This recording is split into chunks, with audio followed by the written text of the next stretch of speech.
Hello, আমি পিন্নি। কেমন আছো সবাই? কাজের এত চাপ ছিল না, আর শরীরটাও ঠিক ভালো নেই, ওই জন্য লং ভিডিও, শর্ট ভিডিও কিছুই পোস্ট করার একদম সময় পাচ্ছি না। আর আমি যেখানে সপ্তাহে 2-3 বার করে ভূতনাথ ঘুরে আসতাম, ভালো থাকি খারাপ থাকি যাই থাকি, ভূতনাথ আমাকে যেতেই হতো। কিন্তু এই শ্রাবণ শেষ হতে চললো, আমার একদম যাওয়ার সময় হয়ে উঠছিল না। কারণ সারা সপ্তাহ অফিস, আর সানডে করে যেই সপ্তাহে ভাবি যাব, কিছু না কিছু প্রবলেম হয়ে যাচ্ছিল, যাওয়াই হচ্ছিল না। তো এই ভিডিওটা রবিবারে, যেহেতু কোনো প্ল্যান ছিল না আর হাতে একটু সময়ও পেয়ে গেছিলাম, তাই ভাবলাম না পুজোটা দিয়েই আসি।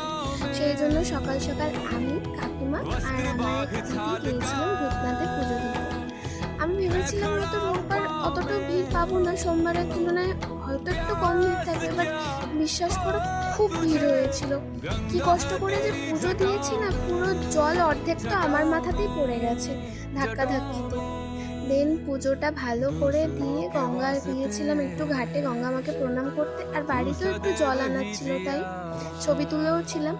দেন সবাই যেহেতু সকাল থেকে নির্জল উপবাস করেছিলাম, তো একটু ডাব খেয়ে নিয়েছিলাম। দেন সবাই যে যার মতো বাড়ি। তো এই শ্রাবণে কে কে ভূতনাথ গিয়েছিল কমেন্ট করে জানিও। আজকের মতো সবাইকে দেখা হবে আবার নতুন এক ভিডিওতে।